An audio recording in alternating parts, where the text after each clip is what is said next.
अ, नमस्कार साथियों। हम लोग थोड़ा देर से शुरू कर पा रहे हैं। जैसा मैंने कल घोषणा की थी कि हम लोग बेनीताल के मसले पर कुछ बातचीत आप लोगों के सामने करेंगे और उस बातचीत को करने के लिए हमारे साथ जो शहीद स्मृति समिति बेनीताल है, शहीद स्मृति विकास समिति बेनीताल, उसके सचिव वीरेंद्र सिंह मेंगवाल जी भी हमारे साथ मौजूद हैं। और नैनीताल की बात आजकल इसलिए चर्चा में है कि नए सिरे से कुछ बातें उठ खड़ी हुई हैं। उन बातों के पीछे जो बात है, दरअसल मामला शुरू हुआ यहाँ से कि राज्य के भीतर राज्य में भू कानून को लेकर के कुछ लोगों ने एक अभियान चलाया हुआ है और उस अभियान के साथ अचानक से कहीं से बेनीताल का चर्चा भी आ गया, जिसमें कहा गया कि कोई अतिक्रमण हो गया है, कोई भारी चर्चा हो गई और दो का दो चार लोगों ने कर दिया। तो एक तो पहली बात, ये जो भू कानून का सवाल भी है, तो जैसे भू कानून के लिए जो लड़ाई है वो कम से कम 3 साल यहाँ लेट चल रही है। जो हैशटैग चल रहा है कि उत्तराखंड मांगे भू कानून, तो वो कुछ 3 साल लेट चल रहा है। 2018 में एक ऐसा कानून बना दिया गया जबकि सारी जमीनें बिकने का बंदोबस्त जिसमें हो गया। तो वैसे ही बेनीताल के मसले में भी हो रहा है कि लोग 1945 के मसले को 2011 में सुप्रीम कोर्ट द्वारा निपटाए मसले को अचानक से उनको आज नींद खुल रही है, और वो भी आधे अधूरे तथ्यों के साथ।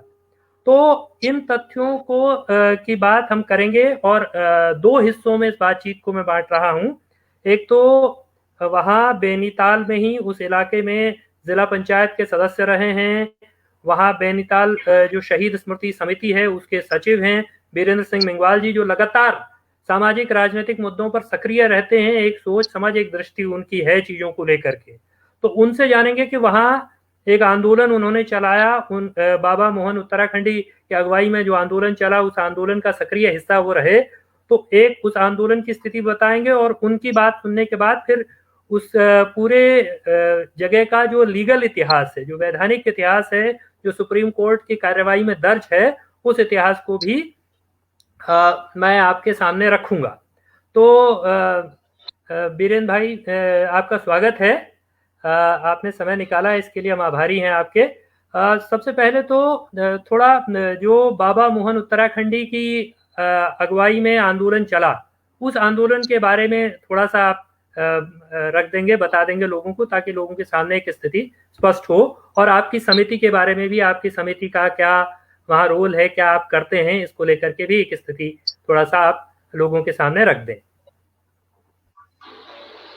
नमस्कार साथियों, आज बेनीताल के मुद्दे पर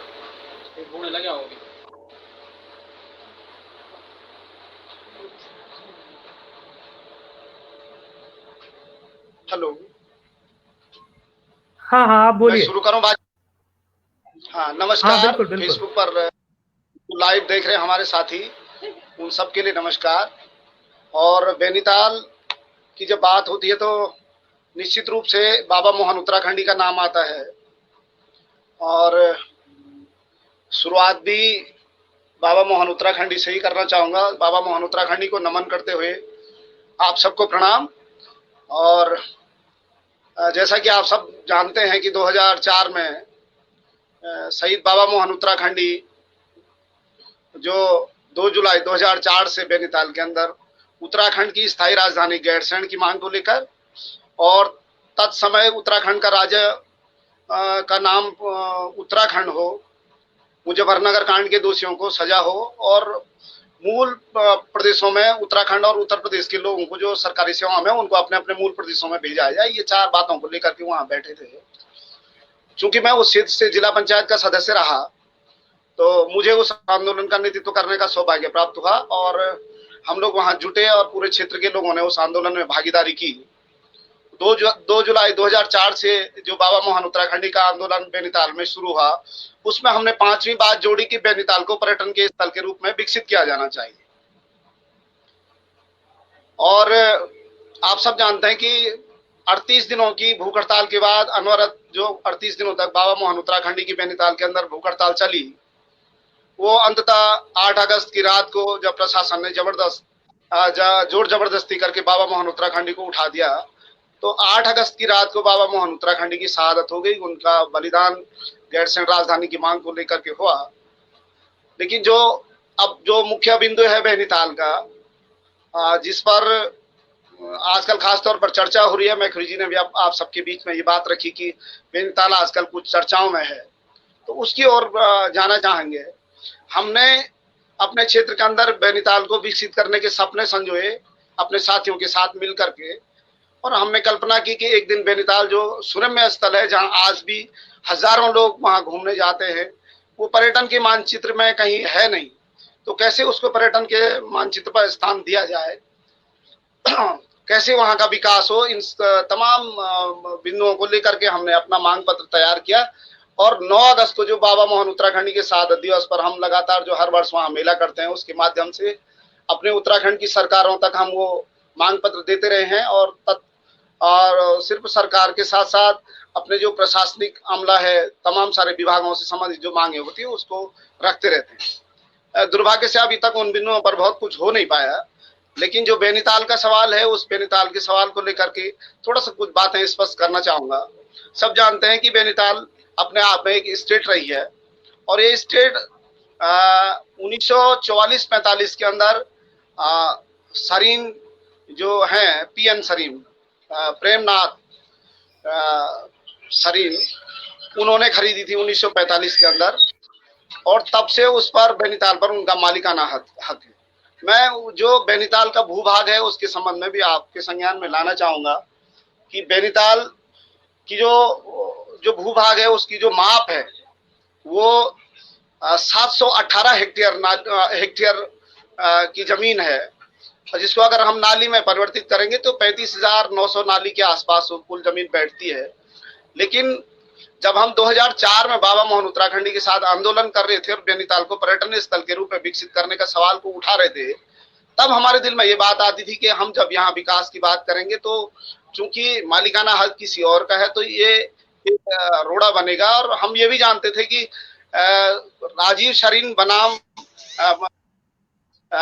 भारत सरकार के बीच एक मुकदमा उस दौर में चल रहा था, और उसके कानूनी पहलू पर अभी इंद्रेश भाई आप सबके बीच में बातचीत रखेंगे। लेकिन उस सुप्रीम कोर्ट का जो डिसीजन आया, उस डिसीजन के अंदर जो बैनीताल का जो भूभाग है वो 2 हिस्सों में बांटा गया।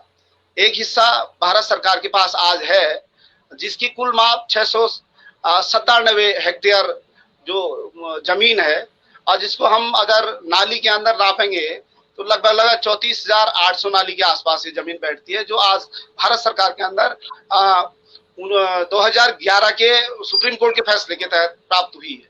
और जो शेष भूमि जो आज राजीव शरीन के पास मालिकाना हक के रूप में है, जिसमें जो सुरम में जो तालाब है, जो खसरा नंबर 71 के अंदर आता है, जिसकी कुल माप 2.006 हेक्टेयर है, और जिसको भी नाली में अगर परिवर्तित करेंगे तो 110 नाली के आसपास का वो तालाब है।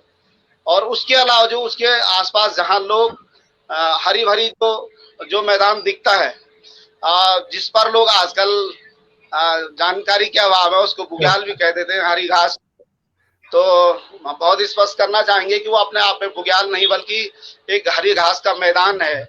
और वो जो मैदान आपको दिखता है, जो चित्रों के माध्यम से भी लोगों ने देखा होगा बैनीताल को, कि उसके जो मालिकाना हक जहां तक सरीन का है, उसके ठीक दूसरी तरफ जो जंगल का इलाका लगता है वो अपने आप में एक घना जंगल है।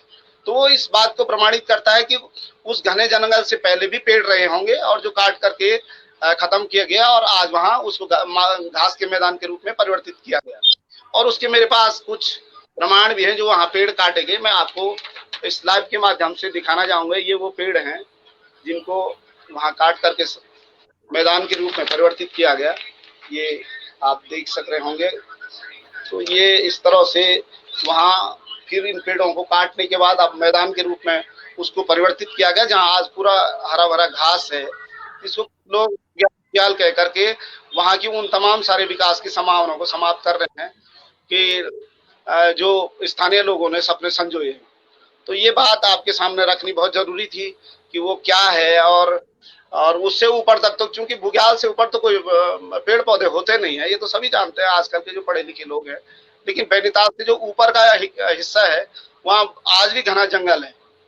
और निश्चित रूप से हम भी चाहते हैं कि पर्यावरण का संरक्षण हो, लेकिन पर्यावरण का संरक्षण स्थानीय लोगों के विकास के सपनों को लेकर के उनकी छाती पे नहीं हो सकता। हम समझते हैं कि जो हम वहाँ मांग करते हैं, हम भी चाहते हैं कि बैनीताल का जो क्षेत्र है उसका जो जंगल है वो संरक्षित हो। हमारी मांग पत्र के अंदर वो भी बात रही है। हम चाहते हैं कि वो तालाब संरक्षित हो, उसको पर्यटन के रूप में विकसित किया जाए, उसके चारों ओर जो है चार दीवारी हो, फुटपाथ हो, उसके अंदर साल भर के अंदर पूरा पानी हो, लबालब वो तालाब भरा रहे, उसके लिए पक्की दीवार हो ताकि वहां पानी, और पानी अगर उसमें गर्मियों के अंदर कम पड़ता है तो नजदीक के स्रोतों से उसमें पानी टेप करके डाला जाए ताकि वहां पर्यटक जो सुरम्य स्थल बैनीताल है उसका भरपूर आनंद ले सकें। साथ साथ वहां साहसिक चाहते थे कि पैराग्लाइडिंग की भी वहां व्यवस्था हो, और भी बहुत सारी बातें हैं जिसमें हमने बहुत सारे बिंदुओं को लेकर के सरकार को बार बार वो मांग पत्र भेजते रहे। इसमें बहुत सारे बिंदु हैं, लेकिन अभी जी आप कुछ कहना चाह रहे हैं? हाँ, नहीं, मैं ये कह रहा हूँ कि ये इस पर हम क्या सोचते हैं, इसको हम फिर एक दूसरे सेगमेंट में बात करते हैं आखिरी में। जो आपने इसके बारे में रखा और एक बात आपने बताई कि जो पूरा आंदोलन का इतिहास भी वहाँ रहा है और बाबा मोहन उत्तराखंडी के साथ आप लगातार आंदोलन में रहे हैं, और सरीन का जिक्र आपने किया, प्रेमनाथ सरीन का जिक्र। तो इस सिलसिले में ज़रूर थोड़ा सा मैं स्पष्ट करना चाहता हूँ लोगों के सामने जानकारी के तौर पर, क्योंकि जिस तरह की बातें कही जा रही हैं, असल में जो आदमी पहली बार वहाँ जाता है उसके लिए थोड़ा चौंकने वाली बात होती है, उसके लिए आश्चर्य की बात हो भी सकती है। लेकिन हाँ, जो साथियों के सवाल भी हैं मैं उनका जवाब दे रहा हूँ कि ज़मीन का क्या हुआ, उस ज़मीन का पूरा इतिहास भी मैं रख दे रहा हूँ। एक हिस्सा भाई बीरेंद्र सिंह मेंगवाल जी ने रखा, वहाँ आंदोलन का इतिहास भी उन्होंने बताया। उसमें लिटिगेशन का एक लंबा इतिहास, मुकदमे का भी एक लंबा इतिहास है। 1945 में प्रेमनाथ सरीन को वो स्टेट उन्होंने अंग्रेजों से खरीदी, अंग्रेजों ने दी जो भी है, लेकिन वो बेनीताल स्टेट है। जैसा मेंगवाल जी ने भी कहा कि वो बुग्याल तो नहीं है, घास का मैदान। जी मैखुरी जी, मैं एक और क्लियर कर दूं, 1945 से पहले जो बेनीताल स्टेट थी उस पे मालिकाना हक C.H. ग्रीनोड का था। C.H. ग्रीनोड अंग्रेज का, और ये ब्रिटिश, हाँ, अंग्रेज का था, और उसने 1945 के अंदर प्रेमनाथ सरीन को बेची। जो अभी जो 11 है उसमें जो अभी सरीन के नाम पर दर्ज है वो 21 हेक्टेयर है। 21 हेक्टेयर जो नाली के आसपास बैठता है, जिसमें तालाब भी और तालाब के चारों ओर का जो जहाँ जंगल कट गया है के मैदान के रूप में दिखता है वो है जी। तो ये भाई मेंगवाल जी ने जानकारी जो उन्होंने दी कि उससे पहले 1945 से पहले वो C.H. ग्रेनोड नाम के अंग्रेज के पास वो स्टेट थी, और 1945 में प्रेमनाथ सरीन को उसने बेची। 1977 में देश की आज़ादी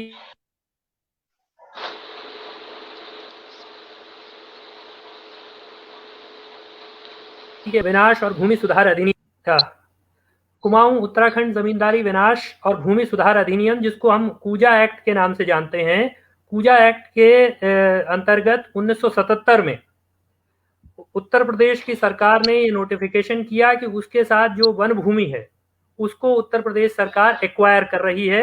उस वन भूमि को दिसंबर 1977 में ये नोटिफिकेशन हुआ। इस नोटिफिकेशन के खिलाफ सरीन परिवार जो है वो सुप्रीम कोर्ट गया पहले, और सुप्रीम कोर्ट ने उनसे कहा कि आपका मुकदमा तो यहाँ नहीं सुना जाएगा, आपको हाई कोर्ट जाना। बिल्कुल, हाँ,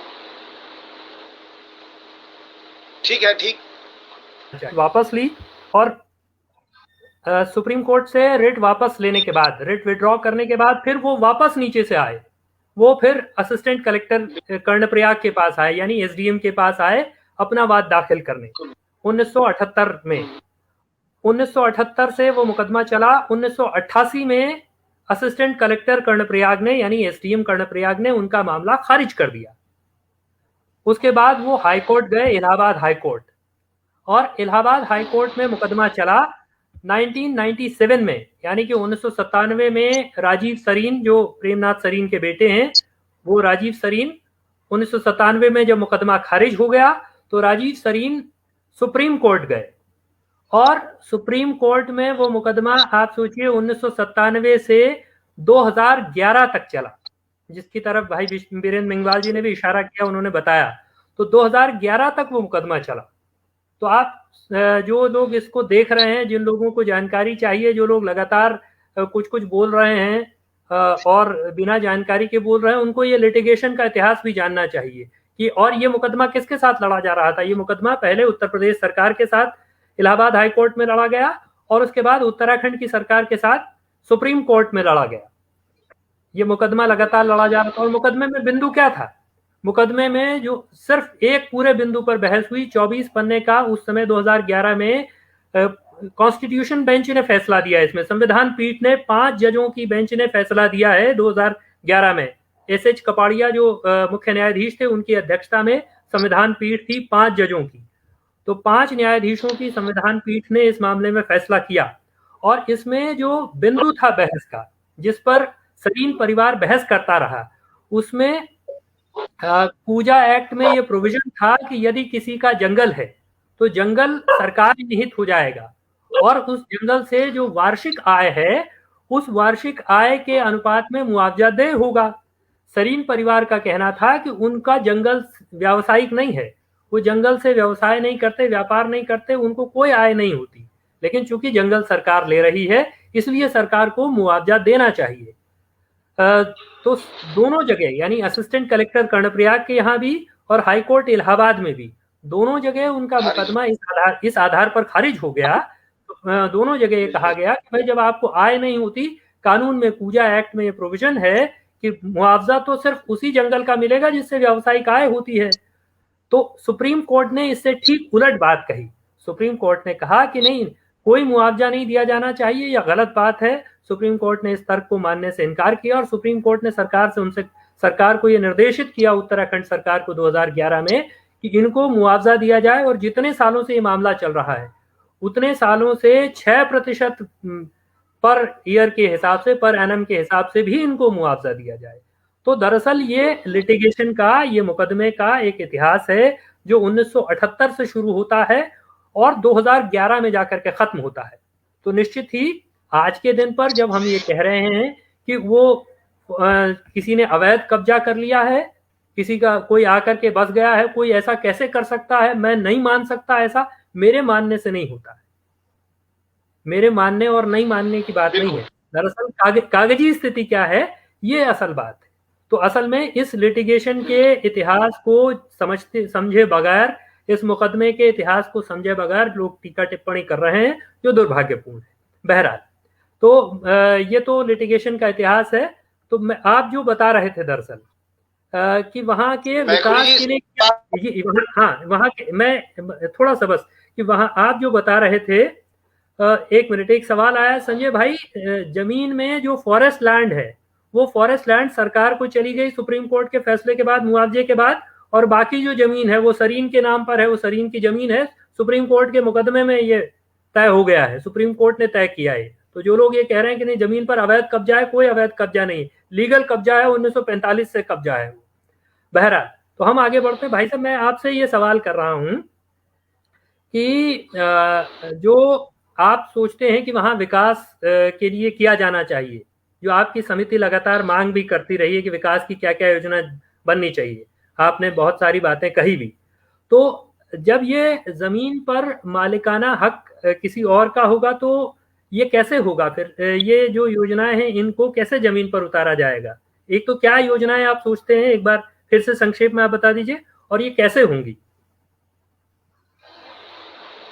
असल में एक बात और इसमें, इस बहस के अंदर हमको जोड़नी पड़ेगी और निश्चित रूप से उनका उल्लेख भी करना पड़ेगा।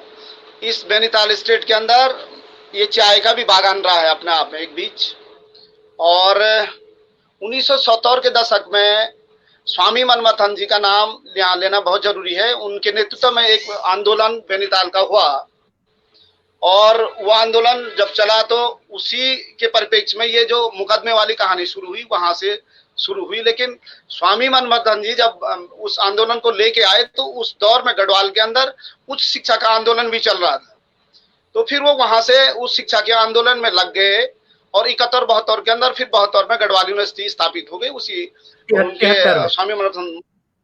हाँ, 73 में ये 1 दिसंबर 1973। हाँ जी, हाँ 73 में ये बन गई। तो फिर इस तरह से फिर वो आंदोलन उनका उधर का छूट गया। एक पार्ट तो ये भी जोड़ना जरूरी है। दूसरा जो इसमें जो लोग कहते हैं कि कब्जा हो गया, इसको आपने भी क्लियर कर दिया और अब हमने भी बता दिया कि कितनी जमीन है वो माप के रूप में भी लोग समझ लें। एक बार फिर समझें कि जो माप के रूप में बता दीजिए। हाँ, जो घास वाला जो तपड़ दिखता है और उसमें जो तालाब है, इसकी जो कुल माप है ये 21 हेक्टेयर है। और 21 हेक्टेयर जो आज सरीन के कब्जे में है ये 1945 से ही है।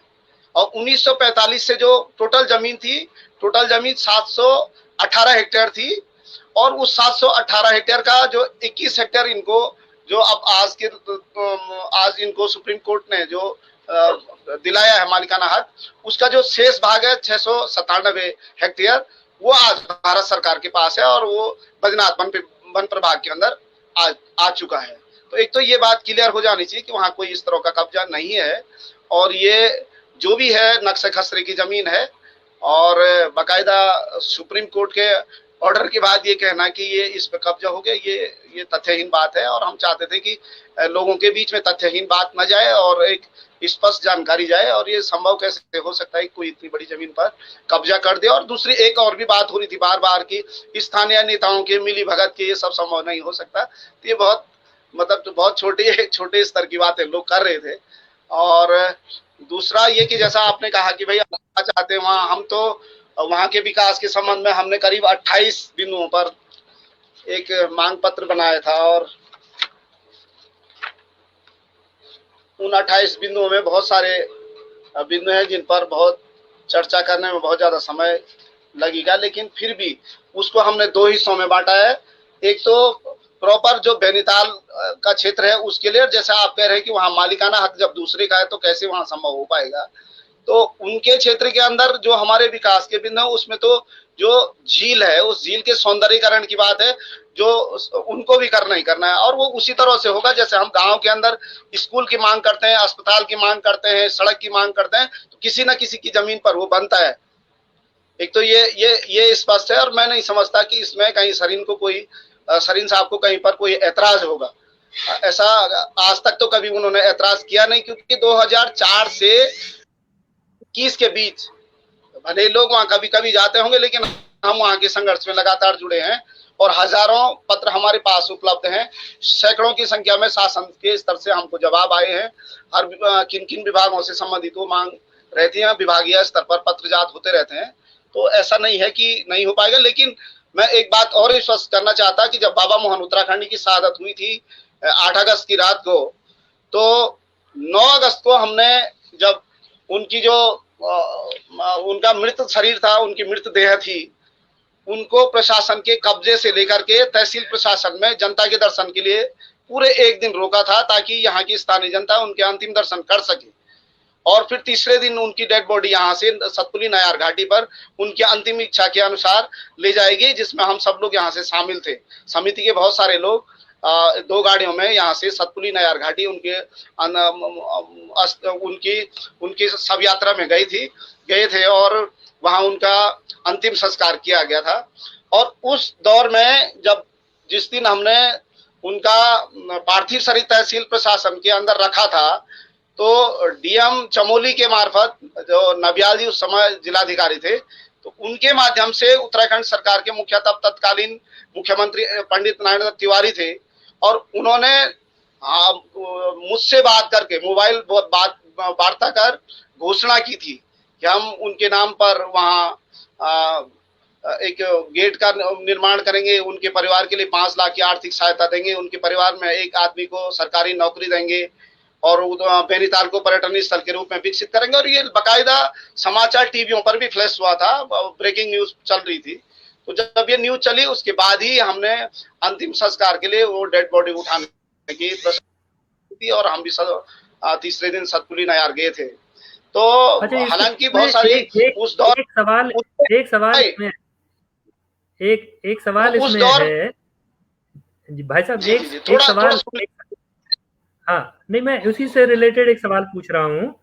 एक सवाल मैं ये जी पूछ रहा हूँ कि जब आप आंदोलन चलाते, जो आंदोलन वहाँ चला, जो अनशन हुआ, तो वो अनशन किस जगह पर हाँ, हुआ? ये जो बैनीताल के अंदर बाबा मोहन उत्तराखंडी बैठे थे, तो एक छानी थी, छप्पर जिसको अच्छा, बोलते हैं, उस छप्पर में बैठ जाते थे और उसी छप्पर से वो आंदोलन चलता था। सैकड़ों की संख्या में लोग वहां पर प्रत्येक दिन धरना प्रदर्शन के लिए आते थे। मतलब वहां का रिकॉर्ड है कि 700-800 लोग एक दिन धरने के अंदर उनके साथ बैठते थे। और हमने क्रमवार, गांववार और क्षेत्रवार इस तरह से बारियां लगा रखी होती थी कि आंदोलन के लिए आज के दिन ये लोग बैठेंगे, कल के दिन वो लोग बैठेंगे, इस तरह से ये सिलसिला चलता रहा। लेकिन उनकी शहादत के बाद ये आंदोलन का जो सिलसिला था ये रुका नहीं, बल्कि इसने और गति पकड़ी। और उसके बाद तहसील मुख्यालय कर्णप्रयाग, तहसील मुख्यालय गैरसैंण पर लगातार साल भर के अंदर हम आंदोलन करते रहे। और जो मैंने अभी आप साथियों के बीच में जो बैनीताल के जंगल को काटने का वाला एक फोटो आपको दिखाने का प्रयास किया था, उसकी एक बाकायदा हमने वीडियो भी बनाई थी। जब वो पेड़ काटेंगे, वो पूरा जो जो लोग आज बुग्याल बुग्याल कहते हैं, उनको समझना चाहिए कि 2005 से पहले वो पूरा बैनीताल पूरा एक जंगल के रूप में था। और जहां आज आपको हरा घास का मैदान दिख रहा है, वहां एक बगीचा था, उसमें खुमानी, आड़ू, नाशपाती, सेब, इस तरह के जो फलदार वृक्ष हैं उनका एक घना मतलब एक बगीचा था। और धीरे धीरे उन्होंने, जब जनता का प्रेशर हुआ कि ये इस जमीन को सरकार को अधिग्रहित करना चाहिए और ताकि यहाँ का विकास हो सके, वो बात इसलिए आई कि मैं जो अभी बता रहा था कि पंडित नारायण दत्त तिवारी ने जो बैनीताल के लिए वहां के पर्यटन के रूप में उसको विकसित करने की जो बात स्वीकारी थी, तो 2,34,00,000 का जिला चमोली से एक डीपीआर बनी थी उस तालाब के सौंदर्यीकरण का। लेकिन जो आप सवाल कर रहे थे कि चूंकि मालिकाना हक किसी और का है तो ये कैसे संभव होगा, उस समय ये जरूर दिक्कतें आई थी। लेकिन उसके बाद से ये जो हम आंदोलन वहां करते हैं, हर साल मेला करते हैं और बहुत बड़ा मेला लगता है, लेकिन कभी इस तरह की रोक टोक हमको हुई नहीं। और वो उसी तरह की कोई ऐसी बातें नहीं आई सामने, जैसे कि लोग आज कहते हैं कि साहब हमारे बाप दादा और हमारी तो भैंसें यहाँ चढ़ती थी, हमारा चारागाह था। निश्चित रूप से घास चारा पत्ती आज भी जिस तरह से हम एक गांव के लोग दूसरे गांव के जंगल में जाकर के लेते हैं, आज भी हमारे स्थानीय लोग वहां पे बैनीताल के अंदर घास चारा पत्ती और चुगान के लिए अपने गाय बछड़ों को ले जाते हैं। आज भी कोई रोक टोक नहीं होती है। वहां पर वर्षों से एक उनके मैनेजर रखे हुए हैं, जो जिनका भी मैं उल्लेख करना चाहूंगा आपके सामने। वो गजीराम टमटा जी हैं, बहुत सज्जन आदमी है, दिल्ली यूनिवर्सिटी से पढ़े हुए हैं, दिल्ली यूनिवर्सिटी के स्नातकोत्तर हैं और विद्वान आदमी है, बहुत सज्जन आदमी है। उनका भी बहुत अच्छा सहयोग रहता है। तो वो सहयोग तभी होता है जब मालिक सहयोग करता है उसमें। तो मालिक ने कभी इस तरह की आपत्ति नहीं की कि आप यहाँ मेला नहीं कर सकते या काम नहीं कर सकते। तो ऐसा कुछ नहीं है। और हमारे जो विकास का सपना है, एक साथी ने सवाल पूछा है, वो पूछ रहे हैं कि क्या जब मेला करते हैं तो सरीन परिवार से सरीन से परमिशन लेते हैं उनसे? किससे परमिशन? सरीन से? नहीं नहीं नहीं हाँ। नहीं, कहीं कोई परमिशन, किसी से कोई परमिशन नहीं लेते हैं। कोई रोक टोक भी नहीं, कभी कोई। हम पूरी अपनी ताकत से वहां मेला करते, जनता फैसला करती है। वहीं बैठकें भी होती है, हमारे समिति की ज्यादातर बैठकें बैनीताली में होती हैं। और लगभग चारों तरफ स्मारक है। स्मारक कहाँ पर? स्मारक उसके अंदर है या स्मारक उससे बाहर है? नहीं, स्मारक भी जो सरीन का क्षेत्र है, लेकिन स्मारक को हमने ऐसी जगह पर स्थापित किया है कि जो सड़क के बैंड का बीच का जगह है, जहां हम समझते हैं कि सड़क कटते समय उस जमीन का उनको भुगतान हो चुका होगा। तो वो जमीन पर कब्जा 2005 से और अभी तक 17 साल, तो लोग 5 का साथ देंगे तो 16-17 साल तो हो ही गए तब से वो स्मारक पर कब्जा समिति का है। और हम वहां पर निर्विवाद रूप से जब भी कोई आयोजन होता है उसको करते हैं। और बल्कि मेला तो पूरा ऊपर के मैदान में होता है तब भी कभी, और इनका भी पूरा सहयोग रहता है उसमें। ऐसा नहीं रहा है कि कभी कोई सहयोग न रहा हो और कभी किसी की परमिशन की आवश्यकता नहीं पड़ी है। और हमको लगता है कि आगे भी कभी इस तरह की नौबत नहीं आएगी। मतलब आज तो जो स्टेट है वो सुप्रीम कोर्ट के ऑर्डर के बाद समाप्त हो चुकी है और अब बैनीताल को सरकारी दस्तावेजों में एक गांव के रूप में अंकित किया जा चुका है, बैनीताल ग्राम के नाम से। अब वो स्टेट के नाम से उसको कहीं कोई राजस्व अभिलेखों में दर्ज नहीं है, बल्कि बेनीताल ग्राम के नाम से अब दर्ज है वो। तो वो जो बेनीताल ग्राम के नाम से दर्ज है वो शरीन और उसके आसपास का जो क्षेत्र है वही है, बाकी तो फॉरेस्ट लैंड जो वो भारत सरकार के अधीन आ चुका है। वो सरकार को मिल चुकी। तो बहरहाल हम लोगों ने आधे जी जी जो हम जो कल्पनाएं लेकर के और जो उम्मीदों के साथ जिन बिंदुओं को फोकस कर रहे हैं उस पर फैसला सरकारों को लेना है, न कि शरीन को। जिस तरह से एक गांव के अंदर स्कूल की बात होती है, अस्पताल की बात होती है, सड़क की बात होती है, तो फैसला गांव वाला नहीं करता कि मतलब पहले ही तय नहीं हो जाता कि भाई कहां पर क्या होना है। सरकार जब स्वीकृतियां देती है उसके बाद जमीन और इत्यादि का मामले को निपटाया जाता है। तो ऐसे ही अगर सरकार वहां विकास की जो मांगे हैं उस पर अपनी सहमति दे और स्वीकृति दे तो निश्चित रूप से वहां का विकास संभव है। आपका बहुत बहुत धन्यवाद, आपने समय निकाला इस बात के लिए कि कम से कम ये स्थिति स्पष्ट की जा सके। क्योंकि जिस दिन मैंने इस बात को सुना पहले दिन ही, तो मुझे आपका ख्याल आया, क्योंकि हम लोग एक बार गैरसैंण से लौटते हुए इस पर चर्चा कर चुके थे और उस दिन हमारी काफ़ी बातचीत इस सिलसिले में हुई थी। तो मैं आपका आभार प्रकट करना चाहता हूं कि आपने समय निकाला, और जिन भी साथियों ने इस लाइव को देखा, जिन्होंने इसको सुना, उन सबका भी शुक्रिया इस इशू को समझने के लिए। निश्चित ही हम ये समझते हैं, जिस बात को भाई बीरेन मेंगवाल जी ने अभी अपनी बातचीत में रखा, कि अंततः वहाँ जो फैसला होना है, जो फैसला किया जाना है, जो वो सरकारों की तरफ से ही इनिशिएटिव लिया जाना है। एक व्यक्ति की ज़मीन है, उसकी ज़मीन के साथ क्या होगा इसका फैसला सरकारों को करना है।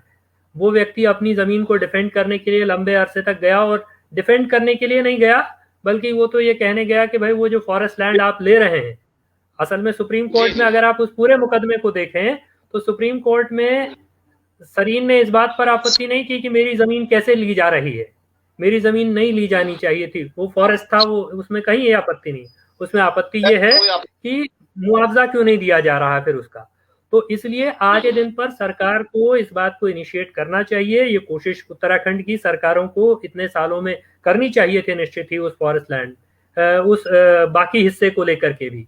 बाकी जो हिस्सा है कि उसको इस बात के लिए उनको राजी किया जाए, उनसे ये बात की जाए कि ये ज़मीन उत्तराखंड सरकार को वो दे दें, और ताकि वहाँ विकास का जो भी काम किया जा सकता है, लोगों के हित में जो भी योजनाएं बनाई जा सकती हैं, स्थानीय जनता की जो भी मांग है, उन मांगों को वहाँ पूरा किया जा सके। इस बात के लिए उत्तराखंड सरकार को इनिशिएटिव लेना चाहिए। लेकिन इसके साथ साथ हमारा ये आग्रह है, ये निवेदन है कि निश्चित ही हम वो जिस भूमि कानून और उसकी बात भी हो रही है, उसके लिए जो अभियान चला रहे हैं, उस अभियान को घृणा के आधार पर नहीं खड़ा होना चाहिए। उस अभियान के माध्यम से उन्माद फैलाने का काम भी उस अभियान के जरिए नहीं होना चाहिए, बल्कि जल जंगल जमीन पर जनता का अधिकार हो, ये हमारी मांग उत्तराखंड आंदोलन के समय से है, और इस मांग को हम लोग आगे बढ़ाना चाहते हैं। हम तो उस लड़ाई में पहले से रहे हैं। अचानक से लोग भू कानून का सवाल खड़ा करते हैं, फिर वो सवाल पूछना शुरू करते हैं कि अच्छा आप इस पर क्यों नहीं बोलते।